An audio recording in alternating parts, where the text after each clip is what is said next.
Kedutaan telah menerima informasi dari pihak berkompeten di Kerajaan Saudi Arabia perihal pengaturan dimulainya kembali pelaksanaan umrah bagi jamaah umrah Indonesia.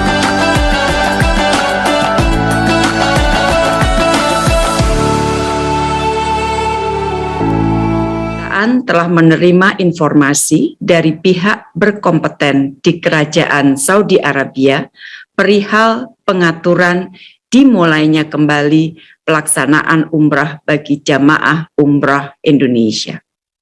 Komite khusus di Kerajaan Saudi Arabia sedang bekerja saat ini guna meminimalisir segala hambatan yang menghalangi kemungkinan tidak dapatnya jamaah umroh Indonesia untuk melakukan ibadah umrah.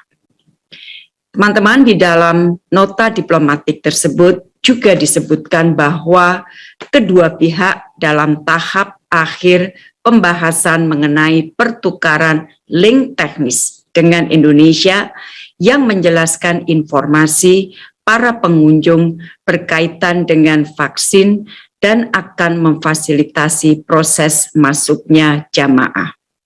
Nota diplomatik juga menyebutkan mempertimbangkan untuk menetapkan masa periode karantina selama 5 hari bagi para jamaah umroh yang tidak memenuhi standar kesehatan yang dipersyaratkan.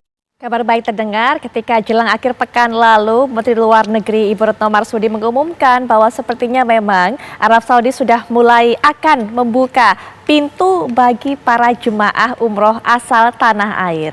Memang peraturannya belum final, kita masih menantikan peraturan-peraturan seperti apa, kemudian juga mekanismenya seperti apa jika memang ada jemaah umroh dari Indonesia yang akan beribadah di Arab Saudi, ke Mekah, Madinah. Tapi kita akan bahas hal ini karena memang hal ini bisa menjadi kabar baik yang ditunggu-tunggu oleh para umat muslim di Indonesia. Sudah hadir di samping saya Bapak Kiai Haji Khalil Nafis selaku Ketua MUI. Assalamualaikum warahmatullahi wabarakatuh. Selamat malam Pak Yai. Waalaikumsalam warahmatullahi wabarakatuh. Selamat malam Pak Yai. Selain Pak Yai bersama saya di studio juga sudah hadir secara daring atau secara virtual juga narasumber berikutnya yang akan memberikan pandangannya selaku Sekjen Himpuh, Himpunan Penyelenggara Umroh dan Haji, Bapak M. Firman Taufik. Assalamualaikum warahmatullahi wabarakatuh. Selamat malam Pak Firman.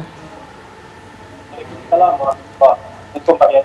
Baik, Pak Firman terlebih dahulu mungkin mewakili rekan-rekan penyelenggara umroh dan haji, pemilik travel umroh dan haji, bagaimana mendengar kabar yang disampaikan oleh Menteri Luar Negeri ini? Pertama, Himpuh sangat mengapresiasi atas apa yang sudah dilakukan oleh pemerintah. Artinya di sini sudah ada sebuah langkah maju. Kita sudah makin dekat untuk penyelenggaraan umroh khususnya bagi warga negara Indonesia. Namun juga kami melihatnya agar masyarakat tidak terjebak dalam euforia, mengingat apa yang disampaikan oleh Ibu Menteri Luar Negeri kita kemarin itu sebetulnya adalah progres dari proses diplomasi yang dilakukan oleh pemerintah Indonesia. Artinya belum serta-merta kemudian umroh dibuka. Demikian Mbak Putri. Betul, memang belum serta-merta umroh dibuka, tapi setidaknya sudah ada titik jelas ataupun kabar baik mengenai hal ini, begitu potensi jemaah kita untuk berangkat. Kita masih menunggu peraturan finalnya seperti apa, mekanismenya seperti apa Pak Kiai? Ya tentu di pemerintah Arab Saudi ya. Dan setelah ada barangkali nanti dilanjutkan oleh pemerintah Indonesia. Sebelum ada ketentuan tadi masih dalam pembahasan, juga belum ada ketentuan pasti ya. Ini kan baru harapan, belum Betul. ada kepastiannya kapan dibukanya sebenarnya dan bagaimana mekanismenya, termasuk juga nanti ada impact terhadap ya pembiayaan pasti naik. Karena memang mungkin satu kamar berisi 4 orang bisa hanya isi 2 orang, bahkan mungkin hanya isi 1 orang kan gitu. Begitu juga transportasi. Dan kita belum mendapatkan, tadi juga belum menyampaikan ada kepastian model kebijakannya. Baik, sebelum jeda tadi juga kami sudah sempat berbincang-bincang saya dengan Pak Yai bahwa mungkin nanti akan ada peraturan-peraturan tambahan seperti ada masa karantina terlebih dahulu begitu. Mungkin Pak Yai bisa berikan prediksinya atau hitung-hitungan di atas kertas karena ini seperti tadi mempengaruhi biaya juga biaya umroh yang akan semakin naik yang tadi Pak Yai katakan. Ya kan sekarang 26 jutaan ya untuk berangkat umroh. Kalau berangkat umroh pada saat Covid ini sebagaimana kita bayangkan harusnya 2, terus ada Moderna itu kan di sana, dan di sini kadang-kadang Sinovac masih dipertanyakan di sana. Ya, jadi sebenarnya pasti umroh ini membutuhkan effort yang lebih besar, kemudian juga protokol kesehatan yang lebih ketat, dan itu semua pasti berimplikasi kepada biaya. Tapi MUI mungkin sudah mendapatkan kisi-kisi dari pihak pemerintah mengenai bagaimana kemudian proses karantina terlebih dahulu di sana harus dilakukan sebelum ibadah dan sebagainya, Pak Yai? Sudah sampai ada informasi? Sekarang belum ada. Jadi kami memang di MUI tidak terlibat langsung di dalam penyelenggaraan seperti ini, juga tidak terlibat langsung di dalam proses travelnya. Hanya saja barangkali MUI mempunyai beban moral bagaimana memberikan edukasi kepada masyarakat. Baik. Ini ada kesempatan barangkali kita yang sangat rindu ke Masjidil Haram, kemudian memang sekarang banyak travel ya, yang terkena dampak secara ekonomi, itu adalah kesempatan. Tapi kan kita berpikir dengan bagaimana bisa menghidupkan travel ke sana, kemudian juga kita bisa melaksanakan umroh ke sana, dibanding dengan sulitnya.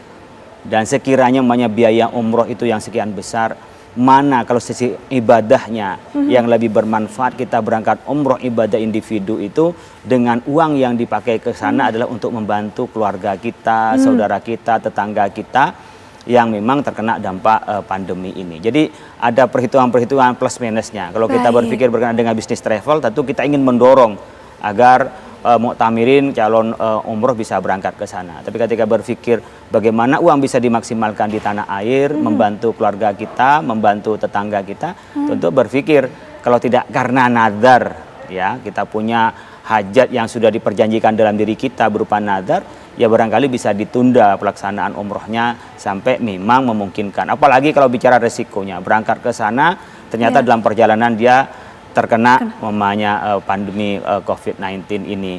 Sampai di sana di karantina, kan tidak bisa melaksanakan umroh, atau segera beberapa hari di PCR terkena dia di karantina.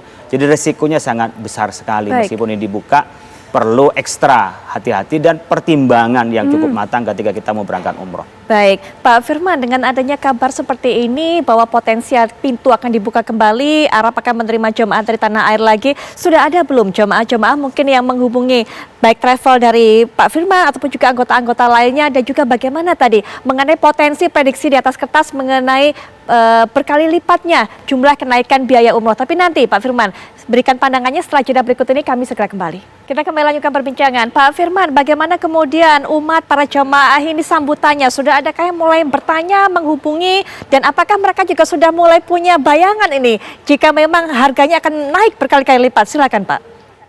Baik, alhamdulillah sejak kemarin pemberitaan 9 Oktober mengenai rencana pembukaan umroh, animo masyarakat memang luar biasa. Sudah banyak yang mulai kontak ke travel-travel anggota Himpuh. Dan sebetulnya juga jauh sebelum itu pun animo masyarakat tidak kalah tinggi ya Mbak Putri. Dan jangan lupa juga bahwa ada masyarakat yang sempat tertunda keberangkatannya pada saat umroh pertama kali ditutup pada Februari 2020. Jumlahnya lumayan signifikan, sampai 65 ribuan kurang lebih. Artinya itu sekarang mereka yang sangat amat berharap untuk bisa segera menunaikan ibadah ke Tanah Suci. Terkait dengan biaya, sebetulnya tidak jauh berbeda, karena di tahun 2020 kita sudah pernah melaksanakan umroh di masa pandemi. Yang membedakan cuma satu saja, bahwa sekarang ada kewajiban untuk vaksin. Demikian. Pak Firman, terima kasih untuk waktunya, terima kasih sudah memberikan himbauan ini. Semoga nanti kita segera dapatkan informasi terbaru, mekanisme peraturan terakhirnya seperti apa dari pemerintah. Sekali lagi terima kasih untuk waktunya. Wassalamualaikum warahmatullahi wabarakatuh. Penutup mungkin singkat dari Pak Yai. Ya, saya berharap ini menjadi kesempatan bagi kita yang hendak melaksanakan umroh. Barangkali punya nazar, ada kerinduan, kita sudah sedekah, sudah memberi, tetapi perlu dipertimbangkan efektivitasnya, karena ibadah sunnah itu kalau dilaksanakan dapat pahala, lalu tinggal gak apa-apa, beda dengan ibadah haji kan, atau beda karena memang punya nazar segera berangkat umroh itu. Dan kalau ada kelebihan perlu dipertimbangkan pahala umroh yang sifatnya individu dengan ibadah muta'addiyah, ibadah yang melibatkan orang lain, itu akan lebih baik ada diberikan kepada orang lain. Sehingga kalau kita ngikutin pada tatanan ajaran, itu tentu yang diinfakkan akan lebih baik, umpamanya di masalah ketika berangkat sendiri hanya ibadah dan kepada diri sendiri. Ini kalau kita bicara soal afdoliyah, mana yang lebih baik. Tetapi kembali kepada kita, karena sunnah itu adalah pilihan, nggak semua sunnah bisa dilaksanakan. Apakah mau umroh ya monggo, mau membantu ya monggo. Ada orang yang lebih mengutamakan ya membantu sekitar saja. Atau umroh nanti bisa yang akan datang setelah lebih reda atau lebih safe, sehingga tidak khawatir gitu. Baik. Menjaga jiwa pun juga adalah wajib. Artinya takut kita tertular, takut kita juga terkena penyakit. Sementara sekarang ini juga rawan lah kita untuk tertular penyakit itu. Betul. Pak Yai, terima kasih. Terima kasih kehadirannya, terima kasih juga sudah memberikan pandangannya dan juga pesan untuk masyarakat.